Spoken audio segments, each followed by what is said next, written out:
बोले वृंदावन बिहारी लाल की जय। हमारे भारत के अलावा किसी भी देश में वैदिक सिद्धांत नहीं है, और यदि किसी देश में किसी संप्रदाय में अरस्तु आदि, लाओत्से आदि जो आपके सूफी संत हुए हैं, उनमें जो भी आपको कुछ आध्यात्मिक विज्ञान प्राप्त होता है वो हमारे यहाँ बहुत पहले से लिखा हुआ सिद्धांत है।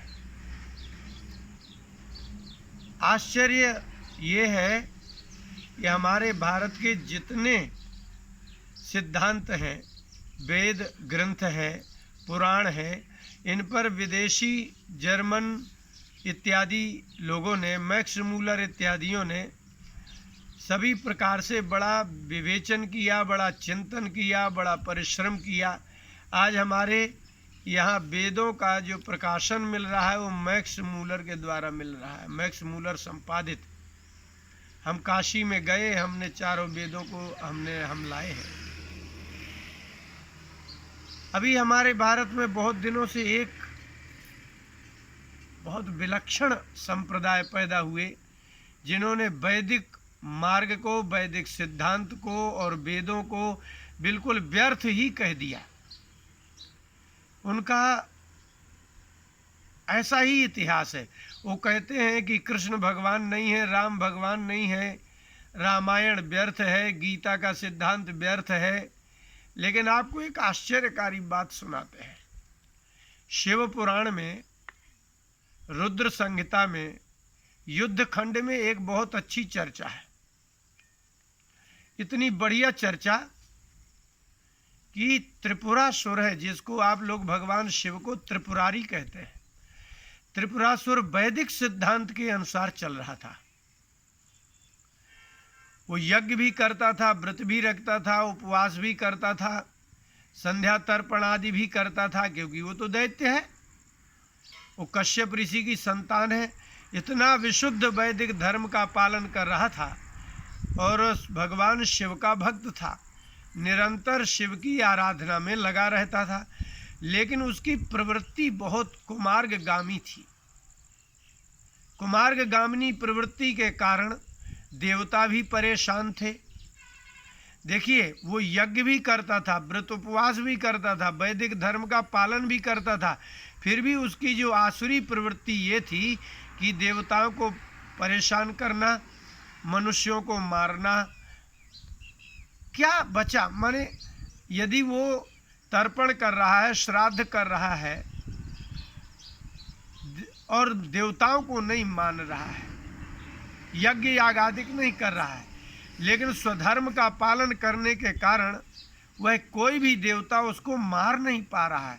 आप पढ़िए, अब रुद्र संहिता शिव पुराण की एक खंड है, वो उसके युद्ध खंड में लिखा कि देवताओं ने भगवान शिव से कहा कि ये आपका भक्त है, इसके कारण सारी प्रजा, सारी सृष्टि दुखित है, तो आप इसको मारिए।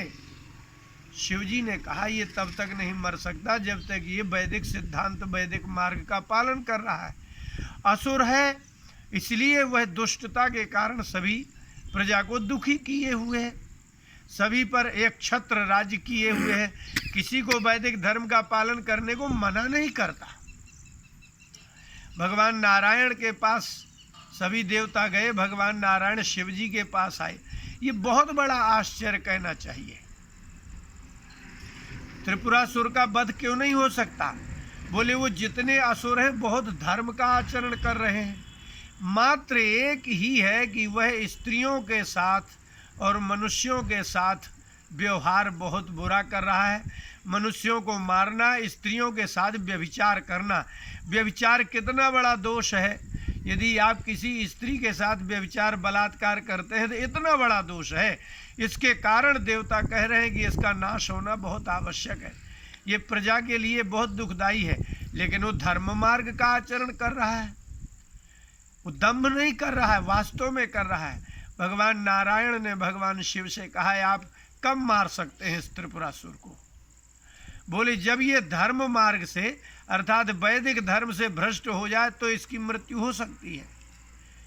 भगवान को सभी देवताओं ने कहा उसको वैदिक धर्म से भ्रष्ट आप ही कर सकते हैं।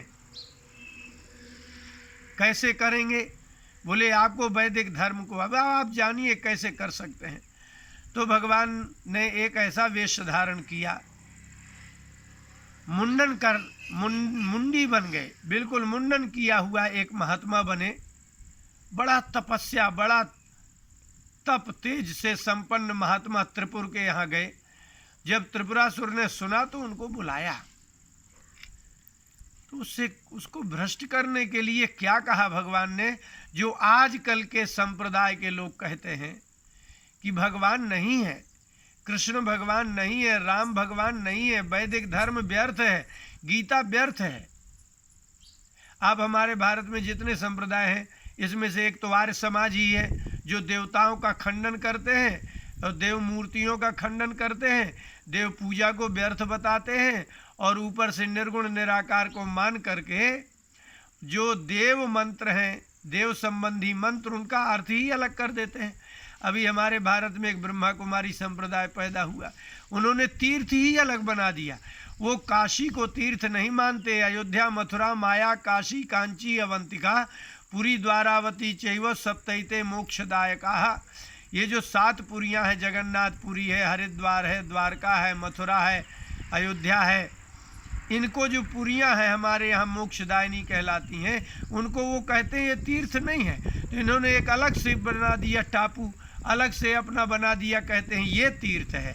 वेद वेद नहीं है, वेद नहीं, धर्म नहीं, देवताओं का पूजन नहीं, सिर्फ निराकार को मानिए। और इससे बड़ा आश्चर्य, वो चारों युगों को मानते हैं, चारों युगों का दिखाते हैं कि इसकी इतनी आयु है, कलयुग की इतनी, सतयुग की, त्रेता की इतनी।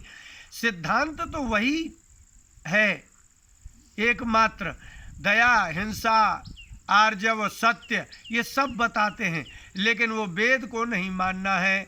जो आपके भारत के द्वारा शास्त्रों में कहे गए तीर्थ हैं वो नहीं मानना है, गीता भागवत पुराण को नहीं मानना है, बस इसका खंडन किया, आपको भ्रष्ट कर दिया।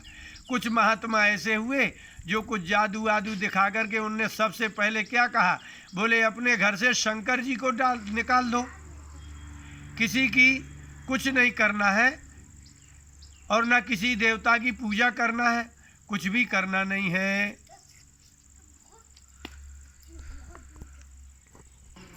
इन संप्रदायों ने क्या कहा, अपने पति को भाई मानो,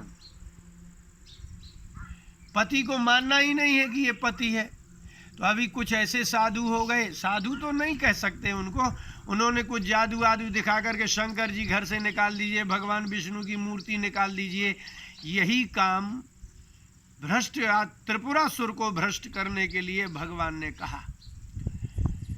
शिव पुराण के रुद्र संहिता के युद्ध खंड के 6वें अध्याय का 5वां श्लोक देखिए आप। देवधर्मान, उन्होंने सबसे पहले देवधर्मान विशेषेण श्राद्ध धर्मान विशेषता, सबसे पहले उन्होंने देवताओं के धर्म को, जो देवताओं का पूजन है, उसको रुकवाया। भगवान ने कहा कि ये व्यर्थ है। और फिर श्राद्ध करना व्यर्थ है। फिर इसके बाद मखधर्मान व्रतादीश्च तीर्थ श्राद्धम विशेषतः, फिर उन्होंने यज्ञ विधि बंद करवा दी, यज्ञ करना व्यर्थ है। और बोले व्रत उपवास करना व्यर्थ है, देवता होते ही नहीं है तो व्रत उपवास क्यों किए जाएं। और ना तीर्थ होता है और ना ही श्राद्ध होता है। ये बात भगवान ने उसको समझाई त्रिपुरासुर को, और एक नया मंत्र दे दिया। और उस नए मंत्र का वेद में कहीं वर्णन नहीं है, उसका कोई विधान नहीं है, ना ही कोई उसका देवता से संबंध है। बस वो भ्रष्ट हुआ और भ्रष्ट होकर के भगवान शिव गए और त्रिपुरासुर को मार दिया। इसका तात्पर्य आप समझ लीजिए ना, जब व्रत नहीं होंगे, देवता नहीं होंगे, यज्ञ नहीं होंगे, श्राद्ध नहीं होंगे, जो इनका निषेध करता है वो आपको अपने धर्म से भ्रष्ट कर देगा। अब धर्म से भ्रष्ट किए हुए आदमी को तो कभी भी नाश हो सकता है। त्रिपुरासुर का नाश संभव नहीं था, सिर्फ उसके यज्ञ, व्रत, उपवास और देवता और श्राद्ध, इतने ही भगवान ने ऐसा उपदेश करके बंद कराया था। अभी हमारे देश में यही बंद कराया जा रहा है। आर्य समाजी ने श्राद्ध बंद करवा दिया, देवताओं की पूजा भी बंद करवा दी। अब वेद का उपयोग कोई है ही नहीं ना। यदि आप पूजन और अच्छा, अब यज्ञ बंद करवा दिए। कुछ लोगों ने अपना एक ऐसा धर्म चलाया कि कोई देवता नहीं होता, कोई कुछ नहीं होता, निराकार होता है। आंख बंद करो, एक शरीर में आत्म ज्योति का दर्शन होगा, वही ब्रह्म है, भगवान है। आपको जब वैदिक धर्म से, यज्ञ से, व्रत से जो भी व्यक्ति कितना भी बड़ा जादूगर हो, जितना भी बड़ा जादूगर हो, यदि आपको व्रत को मना कर रहा है, श्राद्ध को मना कर रहा है, यदि देवताओं की पूजा को मना कर रहा है, शिव दुर्गा को मना कर रहा है पूजन करने से, वो समझ लेना कि वो आपको आपके धर्म से भ्रष्ट कर रहा है। हमारे यहाँ तो स्वर्ग आदि की कामना से जो यज्ञ किए जाते हैं, सत्य की प्राप्ति के लिए जो तप किए जाते हैं, ठीक है, तो ये लोग क्या करते हैं, तपस्या भी लेंगे, दया भी बताएंगे, दान भी बताएंगे, अहिंसा भी बताएंगे, सत्य भी बताएंगे। ये सब बताने के बाद भी कहते हैं कि वेद में लिखा हुआ धर्म व्यर्थ है, यज्ञ नहीं करना है, श्राद्ध पितरों का नहीं करना है, और शंकर जी, दुर्गा जी इत्यादि की पूजा नहीं करना है। अब इनसे पूछो तो आपकी द्वारा कही हुई बात को कैसे मान लिया जाए। इसलिए हमारे ये लोग जो हिंदू ही थे पहले, बहुत पहले, इन हिंदुओं में कुछ ऐसे व्यक्ति कलयुग प्रवेश किया और उन्होंने एक वर्ग तैयार किया जिसमें कम बुद्धि, अल्पमति लोगों को एकत्रित किया और उन्होंने उसका एक संप्रदाय बना दिया। उनका अपना कोई सिद्धांत है कि नहीं। अब पति को भाई मान लिया जाए, अभी तक उससे संतान उत्पन्न हुई, अब पति को भाई मान लिया जाए। जिसने अभी तक माता जी का पूजन किया है और भगवान शिव का पूजन किया है, उनकी मूर्तियां हटा दी जाएं।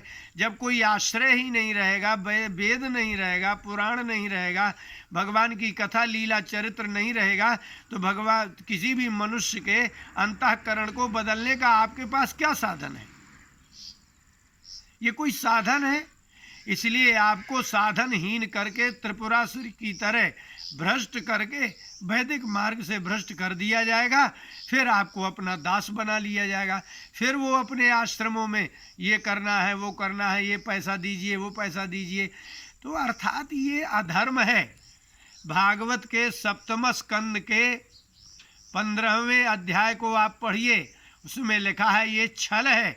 यदि धर्म के यथार्थ मार्ग का परित्याग करने के लिए कोई कहे, आप पंचदेव पूजा पद्धति को बंद करने को कहे, व्रत उपवास आदि बंद करने के लिए कहे, पति को भाई मानने के लिए कहे, फिर आप 4 युग की गणना किस आधार पर कर रहे हैं? 4 युग कहाँ से बता रहे हैं? आपने हमारे ही वेद और पुराणों में कहे हुए 4 युगों की कल्पना की है। आप किस लोक की बात कर रहे हैं? इसलिए जितने भी हमारे भारत में ये बाद में पंथ पैदा हुए हैं, ये वैदिक धर्म का पथ भ्रष्ट कराने के लिए हुए हैं।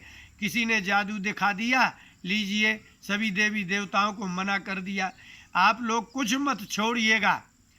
आप लोगों के वंश परंपरा से, पितृवंश परंपरा से जो श्राद्ध चला आया है, जो व्रत चला आ रहा है, जो उपासना चली आ रही है, जो पंच देवताओं की, सूर्य की, अग्नि की, गणेश की और भगवान नारायण की, दुर्गा जी की, ये जो पूजा पद्धति चली आ रही है, इसका त्याग नहीं करना, चाहे कोई कितना भी कर दे, कितना भी कहे।